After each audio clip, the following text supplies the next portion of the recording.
Boa noite, irmãos. Bom estar com vocês. Essa quarta-feira, toda quarta-feira nós nos reunimos para meditar sobre a palavra de Deus.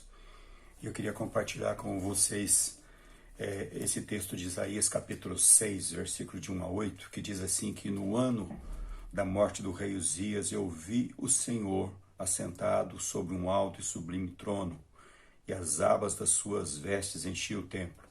Serafins estavam por cima dele, cada um tinha 6 asas, com 2 cobria o rosto, com 2 cobria os pés, e com 2 voava. E clamavam uns aos outros, dizendo, Santo, Santo, Santo é o Senhor dos exércitos, toda a terra está cheia da sua glória. As bases do limiar se moveram, a voz do que clamava, e a casa se encheu de fumaça. Então disse eu, ai de mim, estou perdido, porque sou homem de lábios impuros e habito no meio de um povo de impuros lábios. E os meus olhos viram o Rei, o Senhor dos Exércitos.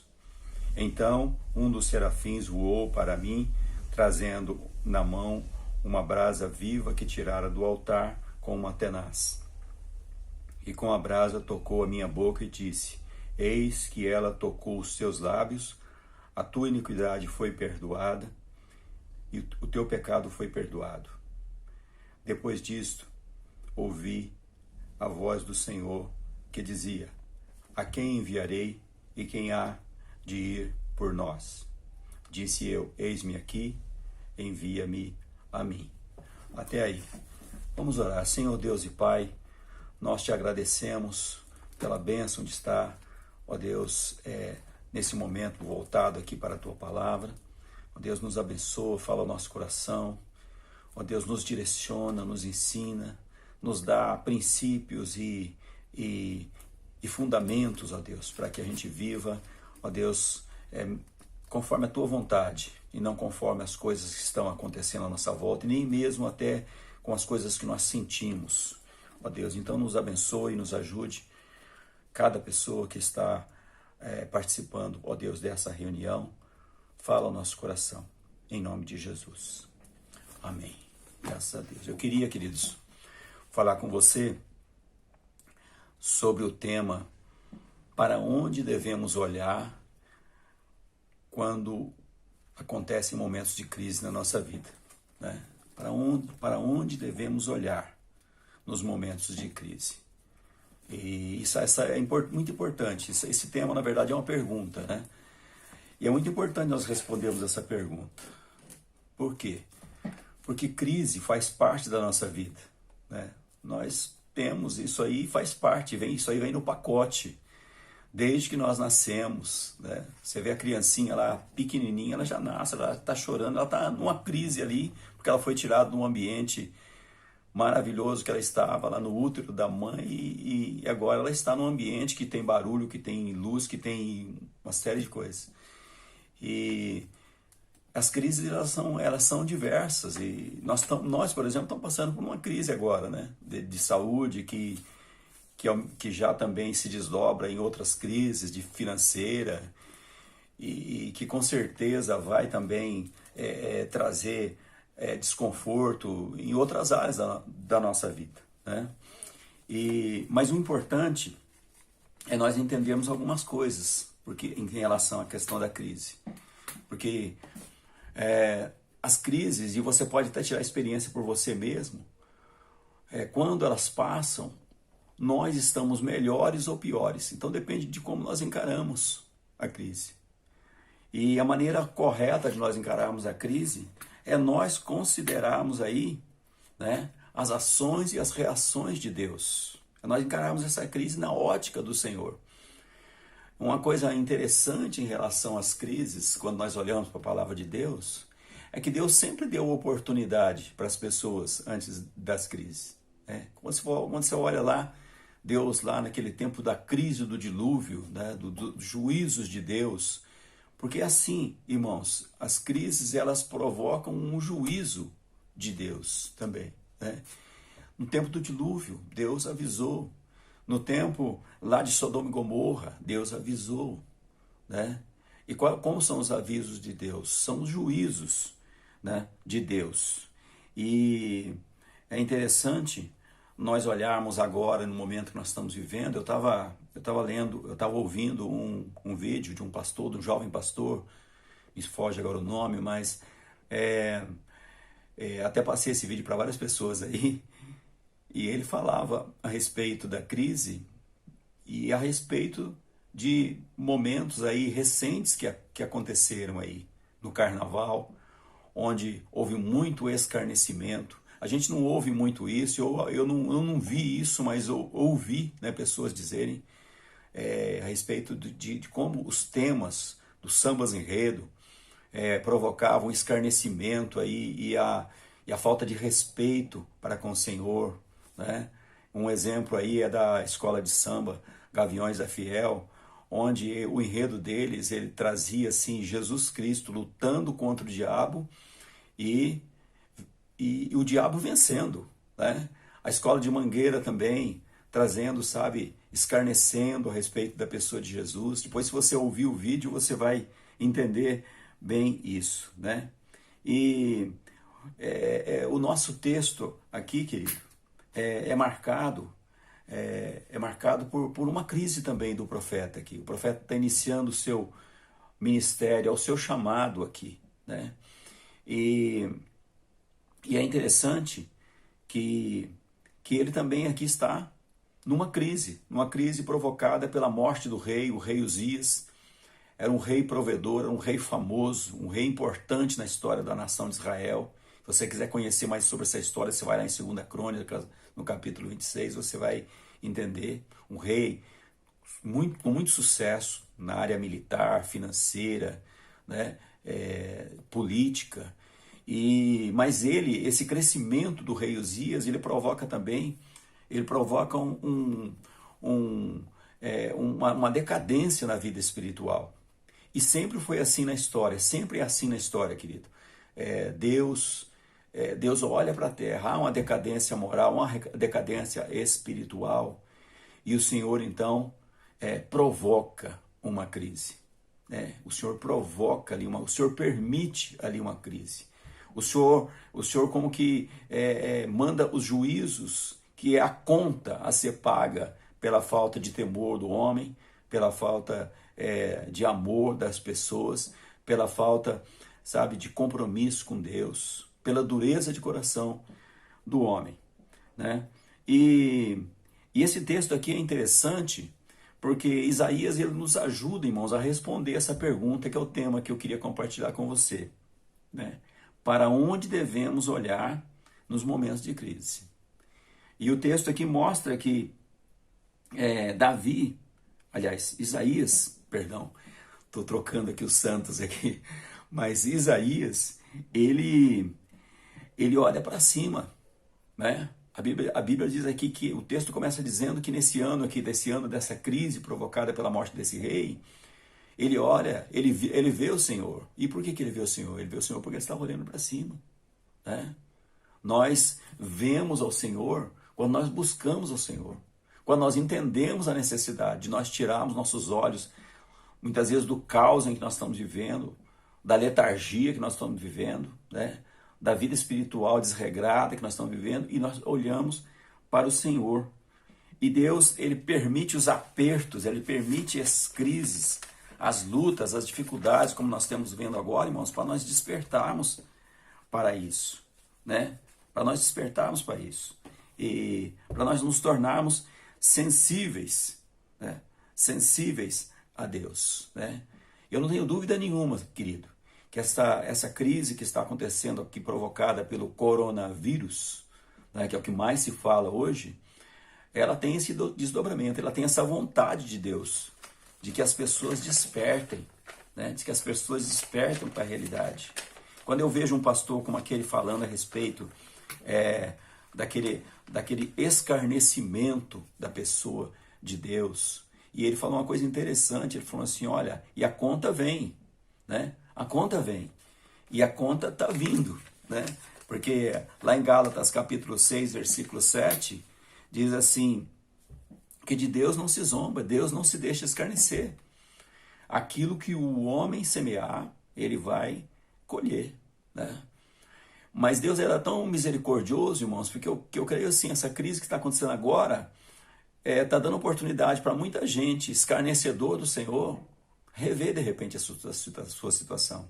Está dando oportunidade para muita gente que estava dentro da igreja, mas vivendo de qualquer jeito, ou vivendo achando que a simples participação numa religião é o bastante. Não é o bastante.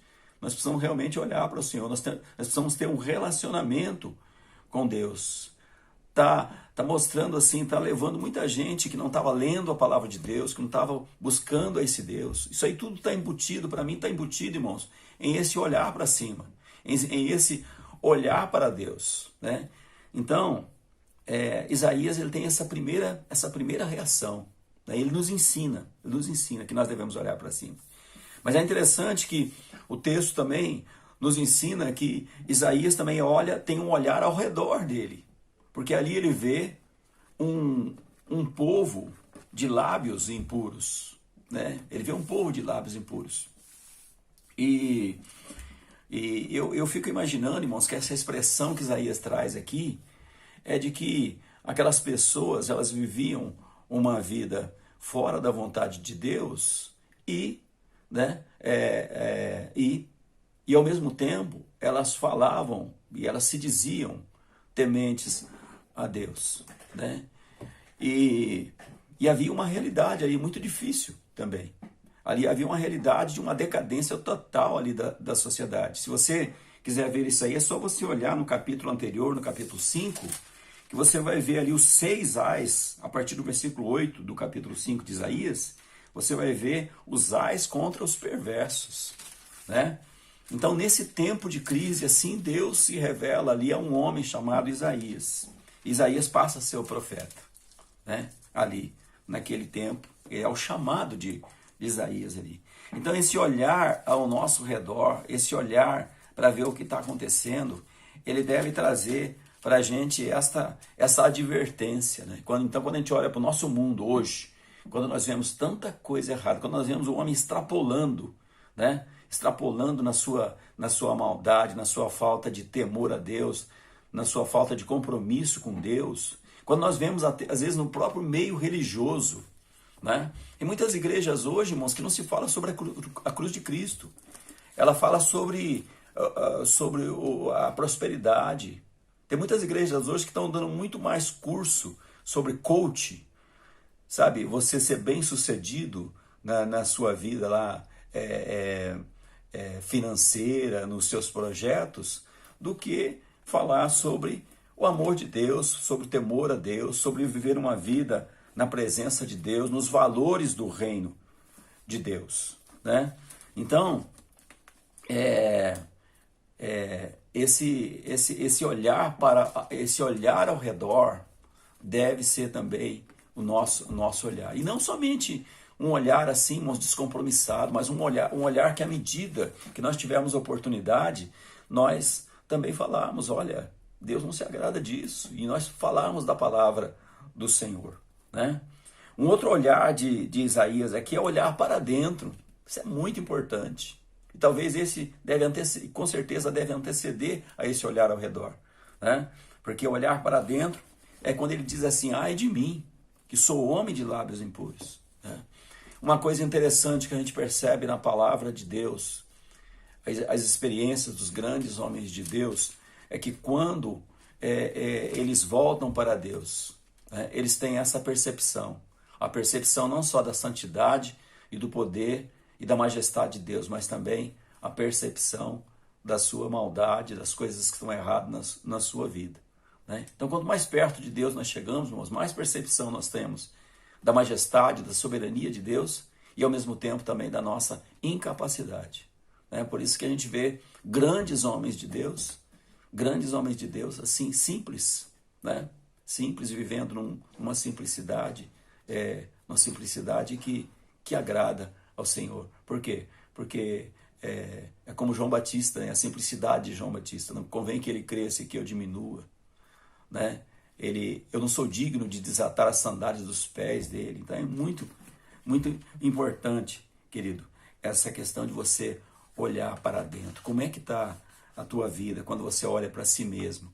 quando você coloca a tua cabeça lá no travesseiro, quando você está andando sozinho pela rua e pensando em como tem sido a tua vida. Isso deve trazer uma reflexão ao nosso coração e deve trazer também decisões da nossa parte, né? Decisões da nossa parte em relação a como nós estamos nos portando, né?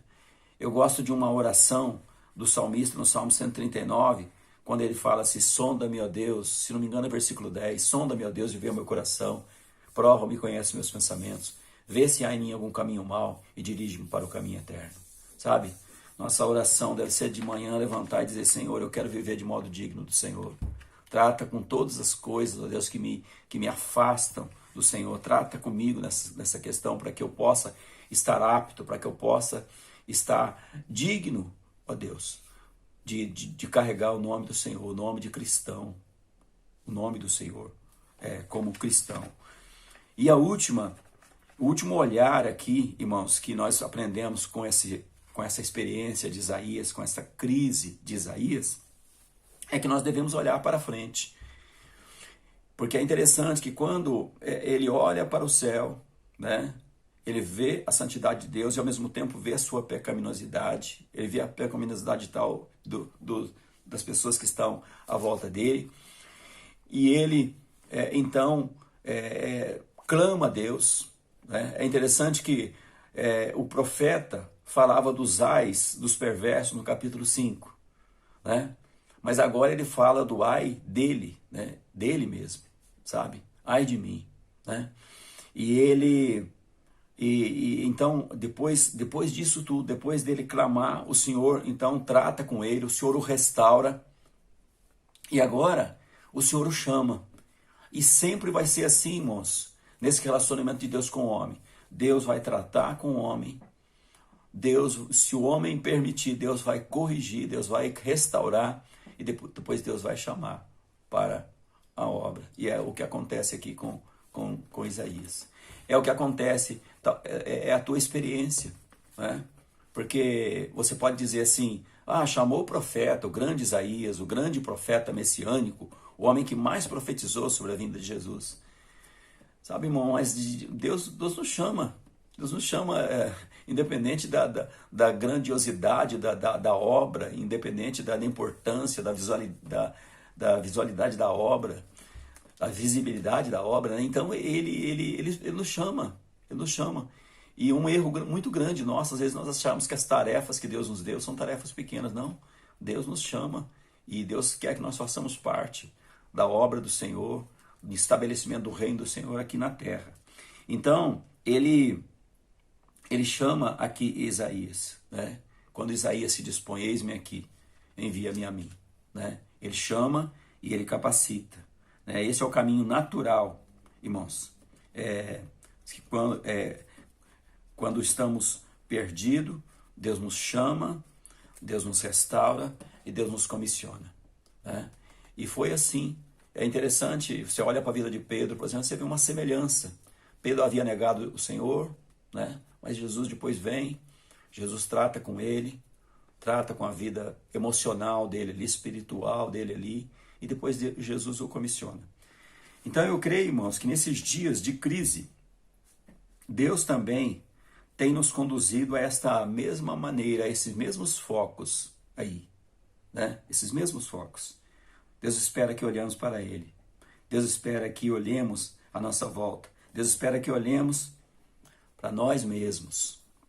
Deus espera que olhemos para frente, né? O que Ele tem aí para frente.